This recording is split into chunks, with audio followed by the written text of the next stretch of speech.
جیسے کہے گا ویسے کر دیں گے۔ حضرت سیدنا ابراہیم علیہ السلام کی باتوں کا جب جواب نہ دے سکا، دلیل نہیں بندہ دیتا، پھر لڑائی کرتا ہے، پھر جھوٹے موٹے اعتراض کرتا ہے۔ دلیل ختم ہوتی ہے تو لوگ ذاتیات پہ اترتے ہیں، کہتے ہیں یہ کھانستا صحیح نہیں، دیکھتا صحیح نہیں۔ دلیل ختم، اب ذاتیات پہ اترے، کہنے لگے مجھے پتہ چلا ہے کہ یہ فلانی جگہ گیا تھا تو وہاں جا کے اس نے اس طرح کیا ہے۔ پھر لوگ ذاتیات پہ اترتے ہیں، جب دلیل کا جواب دلیل سے نہیں دے پاتے پھر ذاتیات پر اتر کر حملے کرتے ہیں۔ حضرت ابراہیم کے دلائل کا جواب نمرود نہ دے سکا تو کہنے لگا کہ اس کو آگ میں ڈال دو۔ قوم گئی ہوئی تھی ساری، آپ نے بات سنی ہوئی ہے، میں نے صرف اشارہ دینا ہے، میلے پہ تو حضرت سیدنا ابراہیم علیہ السلام نے سارے بت توڑ دیے، کلاڑا بڑے بت کی گردن پہ رکھا، واپس آئے کہنے لگے بت کس نے توڑے ہیں؟ تو فرمایا اس سے پوچھو جس کی گردن پہ کلاڑا ہے۔ کہنے لگے یہ تو بول ہی نہیں سکتا، تو فرمانے لگے بڑے بیوقوف ہو جو بولتا ہی نہیں، سنتا ہی نہیں، اپنا آپ نہیں بچا سکتا، اس کی پوجا کرتے ہو؟ کہنے لگے پکڑو دلیلیں ختم ہو گئی، اس کو آگ میں ڈالو۔ بہت بڑی حویلی 45 فٹ مربع پہ مشتمل ایک حویلی بنائی گئی اور 45 فٹ اونچی۔ مختلف روایات، علامہ اسماعیل لکی کہتے ہیں کہ 3 مہینے تک نمرود نے کہا کہ اس کے اندر لکڑیاں ڈالو۔ لوگ پوچھنے لگے کتنی دنیا جلانی ہے؟ کہنے لگا بندہ تو ایک جلانا ہے، پر بندہ بڑا تگڑا ہے، ایک بندہ۔ 3 مہینے لکڑیاں ڈالی گئیں، اور لوگوں کی جو تہمات ہوتی ہیں نا وہ بڑی عجیب ہوتی ہیں۔ تہمات میں نے بڑی تفصیل سے رمضان مبارک میں گفتگو کی تھی، بدشگونی تہمات لوگ لیتے ہیں، اس وقت بھی لوگ تہمات کا شکار ہو گئے، عقیدہ بگڑ جاتا ہے تو وہ عجیب و غریب باتیں کرنے لگتا ہے، تہمات کا شکار ہو گئے۔ بیبیاں نظر مانتی، میں بیمار ہوں، اگر صحیح ہو گئی تو اتنے میں لکڑی دوں گی حضرت ابراہیم کی آگ جلانے کے لیے۔ ایک عورت لے کے جا رہی ہے لکڑیاں، ایک نیک دل آدمی نے اس سے پوچھا کہاں جا رہی ہوں؟ کہنے لگی میں نے منت مانی تھی تو حضرت ابراہیم علیہ السلام کو معاذ اللہ جلانے کے لیے لکڑیاں لے کے جا رہی ہوں۔ تو وہ رب کریم کے بندے کہنے لگے تو ڈھونڈتی رہے گی، تجھے وہ جگہ ملے گی نہیں۔ وہ بی بی کئی مہینے ڈھونڈتی رہی، جگہ ہی نہیں ملی جہاں لکڑیاں ڈالنی، ماری گئی۔ تہمات کا شکار ہوئے بہت سارے لوگ۔ بھائی تہمات دین کے اندر منع ہے، تہمات دین میں کوئی نظر ماننا، کوئی کسی بزرگ کے مزار پہ جا کے سال ثواب کے لیے کوئی چیز ماننا، یہ تو درست ہوا، لیکن غیر شرعی نظریں مان لینا کہ میں آ کے گرد چکر لگاؤں گا، میں جناب وہاں جا کے یہ والا تماشا کروں گا، میں دھاگا باندھوں گا، میں رسا کاٹوں گا، میں وہاں گندے ہو سے پانی پیوں گا، ان کی شریعت اجازت، یہ تہمات ہیں، بدشگونی ہے، دین میں ان کی کوئی گنجائش۔ آپ نظر ماننے سے پہلے بھی کسی عالم سے رابطہ کریں کہ میں منت مانگنے لگا ہوں تو کیسے ماننی چاہیے کا طریقہ پوچھیں، ایسے ہی غلط چیز کی منت تھوڑی ماننی جائے گی۔ 12 علامدام پر سے مطلب حضرت ابراہیم کے لیے آگ جلائی گئی، 45 فٹ اونچی آگ ہے، پرندہ بھی اوپر سے گزرتا ہے تو نیچے گر جاتا ہے جل کے، اتنے دن لگا کے آگ جلائی گئی۔ اب حضرت ابراہیم کو جلایا جانے لگا ہے۔ یہاں تو موجے ہے نا، جو کسی ادارے کا سربراہ ہے اس کے لیے موج ہے، کسی جگہ آفیسر بن گیا تو موج ہے، پیر صاحب کے لیے موج ہے، علامہ صاحب کے لیے موج ہے، خطیب صاحب کے لیے موج ہے۔ جلنا کس کو پڑتا ہے؟ وہ حال ہی کوئی نہیں رہا الا ماشاء اللہ، وہ لوگ گزر گئے جو تکلیفیں سہ کے کام کرتے تھے، گزر گیا زمانہ۔ حضرت سیدنا ابراہیم علیہ السلام کو جلایا جانے لگا ہے تو اب اتنی بڑی آگ ہے تو ڈالے کیسے؟ شیطان نے تجویز دی کہ منجنیق بناؤ، بڑے بڑے بانس باندھ کے ان کے نیچے رسا باندھو، وہ جس طرح جھولنے کے لیے جھولا بنایا جاتا ہے اس طرح ایک منجنیق پرانے زمانے میں اس میں پتھر رکھ کے پھینکے جاتے تھے دشمنوں پہ، وہ منجنیق بنائی گئی کہ دور سے حضرت ابراہیم کو پھینکیں گے، ہاتھ حضرت ابراہیم کے باندھ دیے، پاؤں مبارک باندھ دیے، پوری زمین پہ ایک نام لینے والا خدا کا، اور اس کو آج رسیوں میں جکڑا ہوا ہے۔ جب پھینکا جانے لگا نا آگ میں، حوریں رونے لگی، فرشتے تڑپنے لگے، اے اللہ یہ کیا ہونے لگا ہے؟ ایک تیرا خلیل اور وہ بھی آگ میں۔ فرمایا جاؤ جا کے اس سے کہو اگر تمہاری مدد لیتا ہے تو اسے بچاؤ۔ ہوا کا فرشتہ آیا، کہا ابراہیم اگر تو کہے۔ او بھائی ان چیزوں کو کہانی سمجھ کے نہ سنا کریں، یہ داستان نہیں، یہ وہ طریقے ہیں جو ہمارے رسول نے ہمیں اپنانے کا حکم ارشاد فرمایا ہے، جو عقیدے، یہ وہ نظریات ہیں جو ہمیں اوڑھنے کو کہا گیا۔ اپنے رب کریم کی رضا پہ راضی رہنے کے یہ وہ خوبصورت مواقع ہیں صوفیاء نے جن کو بنا کر سمجھا کر ہم تک پہنچایا ہے۔ یہ ہے اہل طریقت کی باتیں، وہ کہتے ہیں یار جس حال میں رکھے راضی رہنا ہے۔ حضرت ابراہیم علیہ السلام کو پھینکا جا رہا ہے، فرشتہ آیا، اے اللہ کے خلیل اگر حکم دو تو اتنی ہوا چلاؤں کہ نمرودی جل جائیں سارے، آگ ان پہ پھینک دی جائے۔ اب نے فرمایا تو جا، تجھ سے مجھے کوئی کام نہیں۔ تھوڑی دیر کے بعد پانی کا فرشتہ آیا، کہا حضور اتنی بارش برساؤں گا کہ آگ بجھ جائے گی۔ فرمایا تو جا، تجھ سے کوئی کام نہیں۔ اب جب منجنیق میں رکھ دیے گئے، آگ میں جانے کا لمحہ ہے، تیاری ہے، حضرت جبریل امین حاضر خدمت ہوئے۔ کہا ابراہیم کوئی حاجت؟ فرمایا تجھ سے کوئی نہیں۔ کہا چلو مجھ سے نہیں تو رب کریم سے ہی بات کر لو، مجھے پتا ہے میں چھوٹا ہوں، آپ مجھ سے مدد کیوں لوگے، رب کریم سے ہی بات کر لیں۔ تو حضرت ابراہیم کہنے لگے جبریل یہ بتا، رب کو نہیں پتا اس کا خلیل کس حال میں ہے؟ اسے نہیں پتا میں کس حال میں ہوں، میرے ہاتھ بندھے ہیں، پیر بندھے ہیں آگ میں، اسے نہیں پتا؟ بتایا تو اسے جاتا ہے جس سے خبر نہ ہو، تو اگر اسے پتا ہے تو اگر وہ جلانے پہ راضی ہے تو میں بھی جلنے کو تیار ہوں، میں تیار ہوں، اسے کہو ٹھیک ہے۔ حضرت سیدنا ابراہیم علیہ السلام کو منجنیق میں ڈال کے جو پھینکا آگ میں، یا نار کونی بردم و سلام علی ابراہیم، اللہ نے فرمایا اے آگ میرے ابراہیم پہ ٹھنڈی بھی ہو جا اور سلامتی والی بھی ہو جا۔ حضرت ابراہیم کو 2 فرشتوں نے بٹھا دیا زمین پہ، پھول کھلے ہیں، کونپلیں مہک رہی ہیں، کلیاں خوشبو دے رہی ہیں۔ حضرت ابراہیم نے سر سجدے میں رکھ دیا، سبحان اللہ والحمد للہ ولا الہ الا اللہ واللہ اکبر۔ حضرت ابراہیم اللہ کی تسبیح پڑھنے لگے، رب کریم کو شکر بجا لانے لگے۔ نکلے وہاں سے، کچھ دن گزر گئے، نکلے، حکم ہو گیا ابراہیم علاقہ چھوڑ دو۔ حضرت ابراہیم علیہ السلام وہاں سے نکل کے مصر آئے، چچا کے پاس ٹھہرے، انہوں نے اپنی بیٹی جناب سارہ کا نکاح کر دیا۔ کچھ آگے بڑھے تو ایک ظالم بادشاہ سے ٹکرائے، اس نے ایک شہزادی، ایک بادشاہ کی بیٹی قید کی ہوئی تھی، جناب ہاجرہ نام تھا، ان کو قید سے چھڑا کے ساتھ لائے۔ حضرت لوط علیہ السلام بھی ساتھ، یہ 4 لوگوں کا قافلہ چلا، فلسطین میں جا کے پڑاؤ ڈالا، گھر بار چھوڑا، تبلیغ شروع ہوئی۔ حضرت ابراہیم کے گھر میں 2 خواتین ہیں، ایک آپ کی بیوی ہیں، ایک حضرت ہاجرہ ہے، اولاد کوئی نہیں، بڑا میوہ ہے میٹھا، گھر وہی آباد ہوتا ہے جس میں بچے روتے ہیں، گھر ہوتا ہی وہ ہے جس میں بچوں کی چنچلاہٹ ہوتی ہے، بھن بناہٹ ہوتی ہے۔ حضرت ابراہیم نے ایک بچہ روتے ہوئے دیکھا تو آنکھوں میں آنسو آئے، کہنے لگے ربی حب لی من الصالحین، یا اللہ مجھے بھی نیک اولاد عطا کر دے۔ حضرت سارہ نے سن لیا، کہنے لگی ابراہیم شاید میرے بطن سے تو آپ کو نصیب نہیں، ہاجرہ سے نکاح کر لو۔ جناب ہاجرہ سے نکاح ہوا، اللہ تو بڑا بے نیاز ہے، رب کریم نے حضرت اسماعیل جیسا خوبصورت بیٹا عطا فرمایا۔ بیٹا کالا سیاہ بھی ہو تو سینے کی ٹھنڈک ہوتا ہے، پر یہ تو وہ بیٹا ہے جس کی پیشانی میں نور محمدی چمکتا ہے صلی اللہ علیہ وسلم۔ حضرت سیدنا اسماعیل علیہ اتنے خوبصورت، اب جس بیوی کے یہاں بیٹا تھا، بیٹھنا اٹھنا بھی زیادہ اس کے پاس، آنا جانا بھی اس کے پاس، توجہ ادھر ہو گئی۔ جناب سارہ رشک کرنے لگی، ایک دن کہنے لگی اسے چھوڑ آ جنگل میں، وادی غیر ذی زرع، مکے کے پاس، بھائی ایک بیٹا عالم دین بنا لو۔ کہنے لگا روٹی کہاں سے کھائے گا، تیرے 5 بیٹے ہیں، کو حافظ قرآن بنا، کہتے روٹی کہاں سے کھائے گا، وہ بچہ بھی کہتا ہے میں کہاں سے کھاؤں گا۔ حضرت ابراہیم علیہ السلام تو چند مہینے کا بچہ چھوڑ آئے، تو کہاں سے روٹی کھائی حضرت اسماعیل نے، کہاں سے کھائی ان کی اماں نے روٹی، بھوکے مر جاتے ہیں یہ سارے۔ میں بڑی ذمہ داری سے کہا کرتا ہوں کہ جتنی خوبصورت روٹی اللہ کریم دین کے خادموں کو عطا کرتا ہے شاید کسی اور کے نصیب ہوتی ہو، لیکن ہم لوگ توجہ ہی نہیں کر رہے، ہمارا ذوق ہی نہیں بڑھ رہا، ہم یہ محنت ہی نہیں کر رہے کہ قوم کو مستند علماء کی ضرورت ہے، علاقوں کے علاقے خالی ہیں، ادھر ہمارا مزاج ہی نہیں بڑھ رہا، توجہ ہی نہیں دین کی خاطر۔ اور پھر چلے بچے تو بعد کی بات ہے نا، جو بھی خود جوان ہے وہ بھی تو یہ دعا، ایک صاحب مجھے کہنے لگے میں دعا مانگ رہا ہوں اللہ مجھے بیٹا دے تو میں اسے دین پہ لگاؤں گا، تو میں نے کہا آپ بھی بوڑھے نہیں ہوئے، آپ خود ہی لگ جائیں، بیٹا تو ابھی آئے گا تو لگے گا نا، تو آپ تو اس وقت ہے تو آپ تو پہلے لگے نا صاحب، 2 گھنٹے تو نکال کے آئے، دین سیکھنے کو کافی ہے۔ آپ اتنی لمبی سوچ رہے ہیں کہ بچہ آئے گا تو بڑا ہوگا تو وہ جائے گا تو دیکھی جائے گی، ابھی تو آپ ہے تو آپ تو آؤ۔ حضرت ابراہیم نے بچہ وہاں چھوڑا، یہاں سے جو عمرہ کرنے لوگ جاتے ہیں نا، جو حج کرنے جاتے ہیں، ان کو پتا ہے کہ وہاں دنیا کی ہر نعمت ملتی ہے، پھر بھی ڈبل ٹرپل پیسے لوگ جیبوں میں ڈال کے جاتے ہیں۔ حضرت ابراہیم جب وہاں لے کے گئے تو کوئی انسان نہیں تھا، پانی کا قطرہ نہیں تھا، 2 کلو کھجور، ایک مشکیزہ، بیوی کو تھمایا۔ ہمارے گھر میں ہزاروں چیزیں پڑی ہیں لیکن وہ جو توکل ہے نا وہ ختم ہو گیا ہے، اللہ دے گا، حلال پہ قناعت کرے، جائز پہ بھروسہ کرے، رب کریم عطا کرنے والا ہے، وہ مزاج ختم ہو گیا۔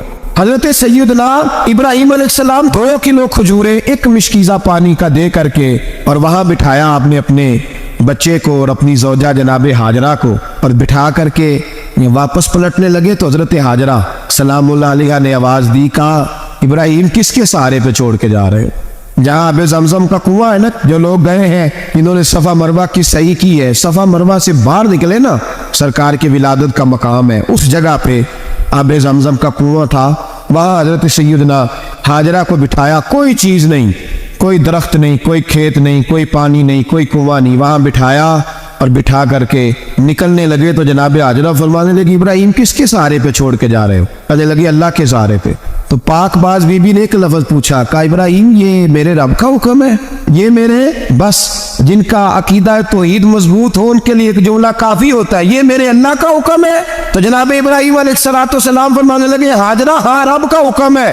جب یہ لفظ کہے تو چاہیے تھا نا حضرت ابراہیم تسلی دیتے، تو بی بی صاحبہ تسلی دینے لگی، عرض کرنے لگی ابراہیم اگر اللہ کا حکم ہے تو پھر آپ ہماری فکر نہ کرنا، اگر یہ رب کا حکم ہے تو پھر ہماری فکر نہ کرنا، جس رب نے ہمیں یہاں تک پہنچایا ہے وہ ہمیں کبھی بھی ضائع نہیں فرمائے گا، پھر فکر نہ کرنا۔ حضرت ابراہیم آ گئے، بات آپ نے سنی ہوئی ہے، اشارہ کرنا مقصود ہے۔ 13 سال میں چلے مان بھی لیا جائے بعض روایات کی روشنی میں کہ آتے جاتے بھی رہے، لیکن مکمل دیکھ بھال اپنے بچے کی پرورش میں پورا حضرت ابراہیم علیہ السلام کا کردار، سارا کردار ماں کا تھا۔ میں جب خواتین کے بارے میں کوئی بات کرتا ہوں تو میں آپ کو اکثر کہتا ہوں کہ یہ صرف بیوی کے لیے حکم نہیں ہوتا، یہ ٹریننگ بیٹی کو دینی ہے اور بہن کو دینی ہے، یہ تربیت کریں اپنے گھر میں۔ میں تجربے کی روشنی میں یہ بات عرض کیا کرتا ہوں کہ بھائی بچے باپ کے فرما بردار اس وقت ہوتے ہیں جب اماں انہیں باپ کا فرما بردار کرتی ہیں، اور بچے باپ کے نافرمان بھی تب ہوتے ہیں جب اماں انہیں باپ کا۔ میں نے اپنے کانوں سے سنا ایک دفعہ ایک بچہ اپنے باپ سے کہہ رہا ہے آپ نے تو ساری زندگی باہر گزار دی، پیسے کمانا کون سا مشکل کام ہے، دکھ سکھ تو سارے اماں نے برداشت کیے، سکولوں میں وہ جاتی تھی، فلانا کام وہ کرتی تھی، فلانا کام۔ اب یہ سوچ اس کی ذاتی تو نہیں، یہ اس کو دی گئی ہے، اور اگر اس کو یہ سوچ دے دی جائے کہ اماں کہے کہ میں تو اپنوں میں رہی ساری زندگی، میں نے تو اپنوں میں وقت گزارا، اور تیرا باپ تو کئی دفعہ جنازے بھی نہیں پڑھ سکا، نے تو ماں باپ ایسے دفن کر دیے، وہ اگر یہ سوچ فراہم کرے تو پھر بچہ باپ کا فرما بردار ہوتا ہے۔ اور یہ والی روایتیں ہم بیوی کو سناتے ہیں، حالانکہ کس کو سنانی چاہیے؟ بہن اور بیٹی کو، بہن اور بیٹی کو سنائیں یہ باتیں، ان کو سمجھائیں تاکہ آگے جا کے وہ جو گھر ترتیب دے وہ گھر بڑا عمدہ اور نکھرا ہوا ہو۔ حضرت سیدنا ابراہیم 13 سال کے بعد آئے، چونکہ گھر میں اللہ تبارک و تعالیٰ کی دوستی کا چرچا تھا، اللہ تبارک و تعالیٰ کی محبوبیت کا غلبہ تھا۔ 13 سال کے بعد فلما بالغ معه السعي، بیٹا جب اتنا بڑا ہوا کہ ساتھ چلنے لگا تو حضرت ابراہیم نے اپنے بیٹے کو بلا کے کہا بیٹا مجھے خواب آئی ہے، میں تجھے ذبح کر رہا ہوں، تیری کیا رضا ہے؟ تو حضرت اسماعیل کہنے لگے یا ابت افعل ما تؤمر، ابا جی اللہ جیسے حکم دیتا ہے میرے ساتھ ویسے ہی کرے، جیسے اللہ حکم دیتا ہے ویسے ہی کرے۔ حضرت حاجرہ کو کہا کہ ایک دوست نے دعوت کی ہے تو وہاں جا رہے ہیں، بی بی مطمئن ہے، تفصیلات کی ضرورت نہیں، ختم بات، اعتبار ہے، مطمئن ہو گئی۔ شیطان پیچھے سے آیا اماں کے پاس، ذرا تھوڑی دیر کے لیے تصور جمائیے، یا تو پڑوسن آ کے کوئی بات بتا دیتی ہے خاوند کے بارے میں تو کئی مہینے جھگڑا جاری رہتا ہے، پڑوسن محلے دار۔ شیطان نے آ کے بتا لفظ کیا ہے؟ کہا حاجرہ تمہیں پتہ ہے کہاں جا رہے ہیں؟ کہا دوست کی دعوت میں۔ تو کہنے لگے دوست کون ہے؟ رب کریم، اور ابراہیم کا خیال ہے کہ اس رب نے مجھے حکم دیا ہے کہ میں ذبح کروں۔ تو حضرت حاجرہ کہنے لگی کبھی باپ بھی بیٹا ذبح کرتے ہیں؟ شیطان کہنے لگا ان کا خیال ہے کہ ان کے رب نے حکم دیا ہے۔ جناب حاجرہ فرمانے لگی اگر رب نے حکم دیا تو پھر تو مجھے شیطان لگتا ہے، تو مجھے شیطان لگتا ہے، کیا مطلب؟ فرمانے لگی اگر رب کریم کا حکم ہے تو میرے پاس ایک اسماعیل ہے، اگر 1000 بھی ہوتے میں سارے اللہ کے راستے میں پیش کر دے دیتی، مالک کا ہی تو ہے سارا کچھ، اسی کا ہے، اس میں لیت اللہ کی کیا گنجائش؟ حضرت سیدنا ابراہیم علیہ السلام نے بیٹے کے حلق پہ چھری رکھ بھی دی اور چھری چلا بھی دی، رکھ بھی دی، اور وہ تو اللہ کریم نے فرمایا یا ابراہیم قد صدقت الرؤیا، ابراہیم تو نے خواب سچا کر دکھایا، قیامت تک تیرا نام رہے گا۔ حضرت ابراہیم نے وطن بھی دیا، جان بھی دی، بیٹا بھی، اللہ کریم نے دمبے دیے، فرمایا یہ فدیہ ہے۔ اب یہ قربانی قیامت تک حضرت ابراہیم کے طریقے کے مطابق جاری ہے۔ حضرت ابراہیم بہت بڑے مہمان نواز تھے، بہت بڑے۔ آپ جب مصر میں قیام تھا تو بڑے بڑے لمبے چوڑے لنگر پکتے تھے، لوگ آیا جایا کرتے تھے، بڑا تفصیل کے ساتھ کھانا ہوتا تھا۔ مہمان نوازی آپ کی خاص صفت مبارکہ ہے، ہمارے یہاں بھی مہمان نوازی ہوتی ہے امیروں کی، بلکہ اب تو مہمان نوازی اس طرح کی ہے کہ کل تیری میرے پاس دعوت ہے اور پرسوں میری تیرے پاس ہے، وہی امیروں میں وہ چکر رہتا ہے، پارٹیاں دوست ایک دوسرے کو ڈالتے ہیں، تیری طرف پارٹی تیری طرف، اور اسی انداز میں اب یہ عید آئے گی نا ٹکا پارٹیاں ہوں گی جگہ جگہ، اور لوگ سوال پوچھنے لگے ابھی سے، کہتے ہیں قربانی کا کتنا گوشت گھر رکھنا جائز ہے، قربانی کا کتنا گوشت گھر رکھنا جائز ہے، سارا ہی، اس لیے فریزر لے لے، فریج سے نہیں کام چلے گا، سارا ہی جائز گھر رکھنا سارا ہی جائز ہے، رکھ لیں۔ او خدا کے بندے، قربانی وہ بندہ دیتا ہے جو سارا سال ہی گوشت کھاتا ہے، صحیح کہہ رہا ہوں؟ قربانی صاحب نصاب صاحب استطاعت بندہ دیتا ہے نا، تو وہ سارا سال ہی گوشت سارا گھر میں رکھنا بھی جائز ہے، لیکن سارا دے دینا بھی، تو جو آ رہی ہے اس پہ کیوں توجہ کرتے ہو؟ جو دوسرا جائز ہے اس پہ کیوں نہیں عمل کرتے؟ سارا تقسیم کر دیں، بات ختم ہوئی۔ یقین کریں محرم میں جا کے دوست ٹیلی فون کر کے سوال پوچھتے ہیں، کہتے ہیں صاحب سنا ہے قربانی کا گوشت محرم میں کھانا جائز نہیں۔ میں کہ نہیں، ربیع الاول بھی جائز ہے، رجب رمضان تک کھاؤ، کوئی بندہ نہیں منع کرتا، اس لیے کہ کسی کو دینا تو پسند ہی نہیں، یا پھر اس میں سے جو خاص چیزیں ہیں وہ اپنی فریج میں اور باقی جو ہے وہ دوسروں کے لیے۔ یہ کیا طریقہ ہے ہمارا؟ اور اسی پہ عمل ہے۔ اللہ تبارک و تعالی ہمیں سمجھنے کی توفیق عطا فرمائے۔ حضرت ابراہیم بہت بڑے مہمان نواز تھے، صرف قربانی نہیں دیتے تھے، سارا سال بہت سارا لنگر، بہت سارا کھانا پینا، بہت ساری چیزیں جاری رہتی، اور جتنے غریب لوگ تھے فلسطین کے ان کو پتہ تھا کہ حضرت ابراہیم علیہ السلام کا لنگر جاری ہے فلسطین میں جب آپ کا قیام تھا۔ ایک دفعہ ڈھیروں مہمان آ گئے اور کھانے کو کوئی چیز نہیں، حضرت سارہ اور جناب ہاجرہ دونوں اس وقت موجود تھی۔ وہ کہنے لگی ابراہیم بہت سارے مہمان آ گئے تو کیا کریں؟ جناب سارہ کہنے لگی کس طرح کر کے ان کی مہمان نوازی کرنی؟ اور حالات یہ ہے کہ قحط پڑا ہوا ہے فلسطین میں، مصر میں، دور دراز علاقوں میں۔ تو حضرت ابراہیم کہنے لگے یہ اللہ کے مہمان ہیں اور ہمیں رب کریم کا بندہ سمجھ کے آ گئے، اللہ ہی بندوبست کرے گا۔ فرمانے لگے میرا مصر میں ایک دوست ہے، وہ قید کے دنوں میں غلہ جمع کر لیتا ہے، میں اس کی طرف پیغام بھیجتا ہوں، مجھے امید ہے وہاں سے غلہ ملے گا۔ 2 3 5 اونٹ والے غلام بلائے اور ان کو کہا کہ جاؤ غلہ لے آؤ مصر کے دوست سے۔ وہ لوگ کہتے ہیں ہم غلہ لینے گئے، وہاں جب پہنچے تو حضرت ابراہیم خلیل اللہ علیہ السلام کا پیغام دیا تو آپ کا وہ دوست کہنے لگا غلہ تو بے شمار تھا، مجھے خبر نہیں تھی کہ حضرت ابراہیم کا پیغام آئے گا، تو میں تو سارا تقسیم کر چکا ہوں، لوگ لے گئے، اب تو کوئی شے نہیں۔ اب وہ خالی آ گئے پانچوں کے پانچوں۔ جب خالی آئے تو حضرت ابراہیم کی حویلی کی دیواریں چھوٹی چھوٹی تھیں، ان غلاموں میں سے، خادموں میں سے، آپ کے ان چاہنے والوں میں سے کہنے لگا یار وہ غریب تو انتظار کر رہے ہوں گے کہ غلہ لینے گئے ہیں، ہمیں روٹی ملے گی۔ چھوٹی چھوٹی دیواریں ہیں، وہ جب دیکھیں گے نا خالی آ گئے تو انہیں تکلیف ہوگی، اس طرح کرو بوریوں میں ریت بھر لیتے ہیں، ریت بھر کے لے جاتے ہیں، بعد میں اندر رکھ کے انہیں سمجھا بہلا لیں گے یا حضرت ابراہیم کو بتائیں گے، وہ خود ہی ان لوگوں کی دل جوئی فرمائیں گے۔ اب غلہ کی جگہ ریت بھر کے اونٹوں پہ رکھ کے لائی گئی، لا کے بوریاں جب رکھ دی گئیں، حضرت ابراہیم علیہ السلام دوپہر کے وقت آرام فرما رہے تھے، بی بی سارہ اٹھی، کہتی ہے جب میں نے دیکھا نا کہ بوریاں پہنچ گئی ہیں تو گئی، غلام کو ساتھ لیا اور اس کو جب کھولا نا تو کہتی اتنی حسین گندم میں نے پہلے کبھی دیکھی نہیں تھی، اتنا پیارا دانہ میں نے کبھی ملاحظہ ہی نہیں کیا تھا۔ فرماتی ہے جب اس کو پیس کر چکی میں روٹیاں پکائی تو خوشبو دور دور تک پھیل گئی، اعلیٰ غذا بنی، بڑے بڑے کھانے بیبیوں نے مل کے پکائے، چن دیے گئے۔ حضرت ابراہیم اٹھے تو لوگ کھانا کھا رہے، سجدہ شکر ادا کیا، اور جب سجدے میں گئے تو وہی آنے لگی، پھر رونے لگے۔ جب پلٹ کر باہر تشریف لائے تو جناب سارہ کہنے لگی ابراہیم تمہارا مصری یار بڑا اچھا ہے، اس نے اتنی اعلیٰ گندم بھیجی ہے کہ اتنی تو میں نے پیاری گندم کبھی دیکھی نہیں۔ جناب ابراہیم مسکرائے، فرمانے لگی سارہ یہ مصری یار نے نہیں بھیجی، یہ میرے عرشی یار نے بھیجی ہے، یہ میرے عرشی یار نے بھیجی ہے۔ بھائی مہمان نوازی مزاج تھا، لوٹا دینا مزاج تھا، دوسروں کی اشک شوئی مزاج تھا۔ حضرت ابراہیم علیہ السلام کا طریقہ ہے قربانی، حضور نے ان کا طریقہ بیان کیا۔ اگر سال کے بعد قربانی دینا ان کا طریقہ ہے تو سارا سال غریبوں کو روٹی دینا بھی حضرت ابراہیم کا طریقہ ہے، سارا سال غریب کی نوکری کرنا یہ بھی حضرت ابراہیم کا طریقہ ہے، بھوکے کو کھانا کھلانا یہ بھی۔ میرے مصطفیٰ کریم سید عالم صلی اللہ علیہ وسلم سے صحابہ نے پوچھا حضور بہترین مسلمان کون ہے؟ بہترین مسلمان، تو حضور نے فرمایا جو سلام لینے میں پہل کرے اور غریب کو روٹی کھلانے میں سب سے اچھا ہو، وہ بہترین مسلمان ہے، زبردست مسلمان۔ ہمارے ہاں دعوتیں ہوتی ہیں تو امیروں کی، افطاریاں ہیں تو امیروں کی، اور میرے مصطفیٰ کریم علیہ السلام نے فرمایا بدترین دعوت ہے جس میں امیر بلائے جائے غریب نہ بلائے جائے، وہ بدترین دعوت۔ حضرت ابراہیم کا طریقہ رہا ساری زندگی مہمان نوازی۔ اور دوسرا ان کا مزاج تھا، اللہ سے پیار ہو گیا تھا نا، جب رب کریم سے محبت ہوتی ہے نا اور محبت کا احساس ہوتا ہے دل میں، پھر سجدے لمبے ہوتے ہیں۔ عام آدمی تو نماز بھی نہیں پڑھ سکتا، جس سے خدا سے محبت ہوتی ہے وہ تہجد بھی نہیں چھوڑ سکتا۔ وہ یہ محبت کی بات ہے نا، جس کو پیار ہوتا ہے اس کی تہجد بھی ہے، اس کی اشراق بھی ہے، چاشت بھی ہے، اس کے عمرے بھی ہیں، اس کے حج بھی ہے، اس کے بار بار کعبۃ اللہ کے دیدار بھی ہیں، یہ محبت الہی ہے جوش مارتی۔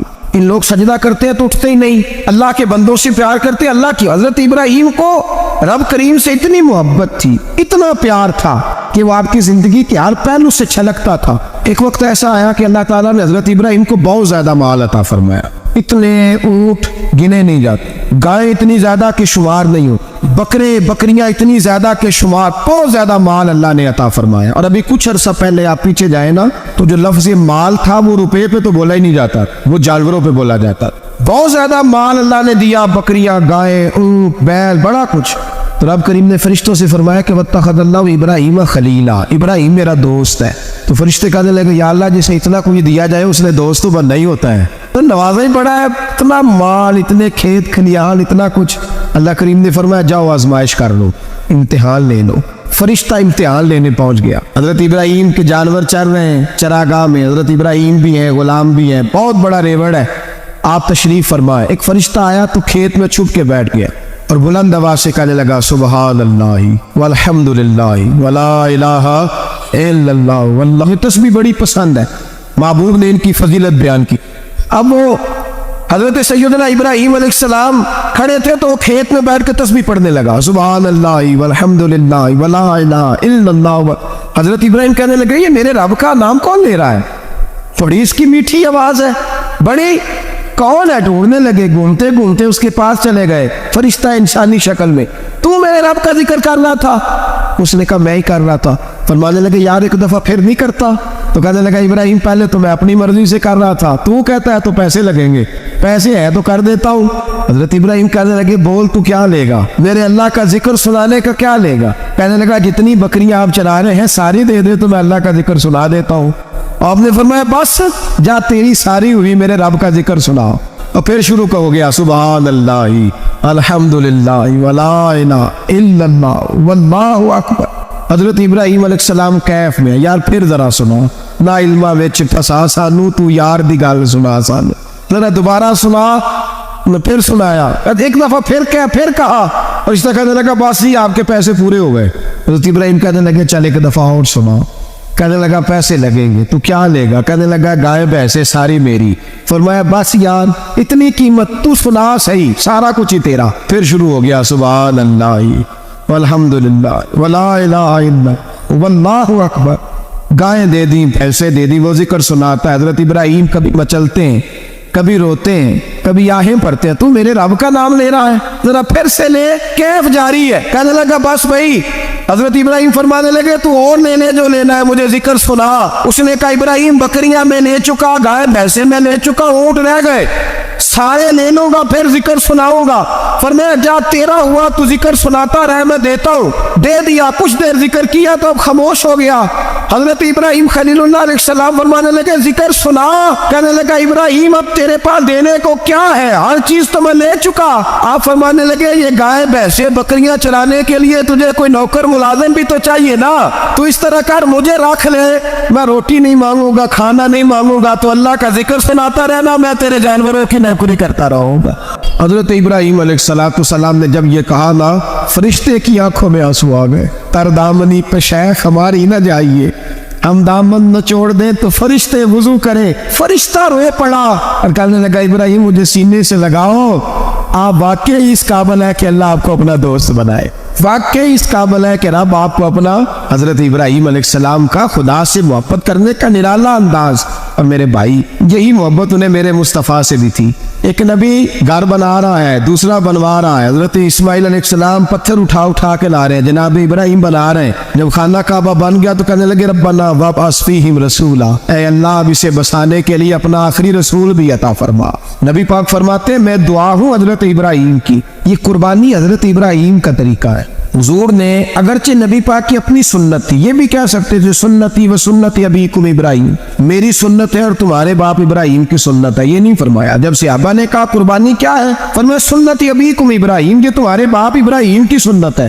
ہر صاحب نصاب پر قربانی واجب ہے، جو زکوٰۃ کا نصاب رکھتا ہو اس پر قربانی واجب ہے، یعنی ضروریات سے زیادہ اتنے پیسے جتنے پیسوں سے زکوٰۃ فرض ہوتی ہے، اتنے پیسے جس آدمی کے پاس قربانی سے پہلے آ جائے اس آدمی پر قربانی کرنا واجب ہے۔ بکرا، چھترا، دمبا 1 سال کا، یا دمبا 6 مہینے کا ہو پر اتنا بڑا محسوس ہوتا ہو کہ لگے کہ 1 سال کا ہے، اس کی قربانی ہو سکتی ہے۔ جانور میں کوئی عیب نہیں ہونا چاہیے، اتنا کمزور نہ ہو کہ ذبح جہاں اسے کرنا ہے وہاں وہ چل کے جا نہ سکے، اتنا کمزور جانور نہ ہو، اس کے اندر بظاہر کوئی اتنا بڑا نقص نہ پایا جاتا ہو، کانا نہ ہو، لنگڑا نہ ہو، کوئی اس کی ہاتھ نہ کٹے ہوئے ہو، ایسا نقص جو واضح ہو۔ بکرا 1 سال کا، گائے اور بھینس یہ 2 سال کی، اونٹ 5 سال کا۔ اب اس میں یہ ہے کہ ہمارے بہت سارے دوست، چونکہ ہم دیہاتی لوگ ہیں تو پوچھتے ہیں کہ دوندا نہیں ہے تو چوگا نہیں ہے، تو یہ ہماری پنجابی کی اصطلاحات ہیں۔ شریعت اسلامیہ نے سال بتائے ہیں، یہ تو ہم نے اپنی آسانی کے لیے، یا دیہاتوں میں جو ماحول تھا اس طرح کا جانور لیں، خوبصورت جانور لیں۔ جو نصاب ہے وہ بھی میں نے آپ کو بتایا، لیکن ایک اور پہلو بھی ہے۔ نبی پاک صلی اللہ علیہ وسلم پہ زکوٰۃ کا بھی فرض نہیں ہوگی۔ نبی پاک صلی اللہ علیہ وسلم کے پاس اتنا سرمایہ کبھی اکٹھا ہوا ہی نہیں کہ زکوٰۃ فرض ہو، لیکن نبی پاک کے صحابہ فرماتے ہیں کہ مدینے کے 10 سالوں میں اللہ کے رسول نے ہر سال قربانی فرمائی ہے، ہر سال قربانی دی۔ اور جس سال حضور حج کرنے گئے اس سال اللہ کے نبی نے 63 اونٹ ذبح فرمائے، اور حضور صلی اللہ علیہ وسلم جب اونٹ ذبح کرنے لگتے نا تو صحابہ کہتے ہیں اونٹ خود دوڑ کے حضور کے سامنے آ کے لیٹ جاتا، اور نبی پاک اسے ذبح کرتے اور فرماتے ہیں ایک دوسرے کو دھکے دیتے اونٹ کے، پہلے میں نے جانا ہے ذبح ہونے کے لیے، پہلے میں نے، انہیں پتا تھا کہ جو مصطفیٰ کے ہاتھوں ذبح ہوگا وہ تو دائمی زندگی پا جائے گا، یہاں بھی وہاں بھی زندہ۔ 63 اونٹ ذبح کیے۔ ایک اونٹ میں کتنی قربانیاں ہوتی ہیں؟ 7۔ اب 63 کو 7 سے ضرب دو گے تو کتنی بنے گی؟ اور پھر نبی پاک صلی اللہ علیہ وسلم نے 10 سال مدینہ منورہ میں قربانی دی، ہر سال۔ اب وہ 63 اونٹ، ایک اونٹ میں 7 قربانیاں، ہر سال یہاں قربانی۔ اور مولا علی شیر خدا فرماتے ہیں نبی پاک 2 قربانیاں دیتے۔ میں نے کہا حضور 2 جانور ذبح کر رہے ہیں آپ؟ تو حضور نے فرمایا ایک میری طرف سے، ایک میری امت کی طرف سے، غریبوں کی طرف سے۔ اور حضرت علی کو حضور نے وصیت فرمائی تو 2 دیا کرے گا۔ یا رسول اللہ صلی اللہ علیہ وسلم میں غلام و خادم ہوں۔ حضور نے فرمایا علی ایک تو نے اپنی دینی ہے، ایک میری طرف سے دینی ہے۔ 2 قربانیاں۔ مولا علی نے بھی ساری زندگی 2 قربانیاں دی۔ حضرت علی بھی مال کے نصاب نہیں تھے، اپنا مکان ہی نہیں تھا، کوئی کاروبار نہیں تھا، کئی دن فاقے رہتے تھے، پر قربانیاں کتنی دیتے تھے؟ 2۔ ہمارے پاس ویسے اگر سسرال میں، میکے میں، کزنوں میں کوئی شادی ہو جائے تو 50-60 ہزار کا خرچہ برابر ہے، وہ پکا ہے۔ اور قربانی کی باری غریب ہو گئے، سارے غریب ہو گئے، کہتے نہیں یہاں مشکل ہے۔ اور خدا کے بندے اللہ کے ساتھ تجارت کر، اس کے راستے میں 1 دے گا، رب تجھے 70 گنا اضافہ کے ساتھ عطا فرمائے گا۔ قربانی مال کے نصاب پہ ہے۔ کوشش کیا کریں کہ اللہ کے راستے میں جب دینا ہو پھر لیت العاللہ سے بچیں، خوبصورت جانور لائیں۔ جن کو اللہ نے توفیق دی ہے ان کے لیے نصیحت ہے، جن کو اللہ نے توفیق دی۔ میں نے اپنے حضرت صاحب کو دیکھا ہے، وہ کہتے تھے کئی جانور اللہ نے بڑا نوازا ہے، کہتے ایک میرا ہے، ایک میرے ماں کا، ایک میرے باپ کا ہے، ایک میرے فلاں استاد صاحب کا، ایک میرے پیر صاحب کا ہے۔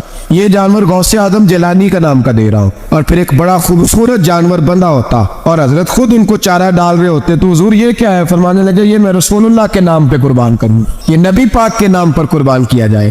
جن کو اللہ نے حیثیت دی ہے وہ کوشش کریں اپنے محبوب کی طرف سے بھی قربانی کریں، نبی پاک کے نام کی قربانی دے، خوبصورت سا جانور پیارا، پھر اس کی خدمت ہو، پھر اس کی قربانی دی جائے اور نبی پاک کے نام پر قربانی دی جائے۔ حضور نے خود وصیت فرمائی حضرت ابو بکر صدیق کو، قربانی بڑا حسین عمل ہے، اور میرے نبی پاک صلی اللہ علیہ وسلم نے ناراضگی بھی فرمائی، ذرا خوگر حمد سے تھوڑا سا گلہ بھی سن لے۔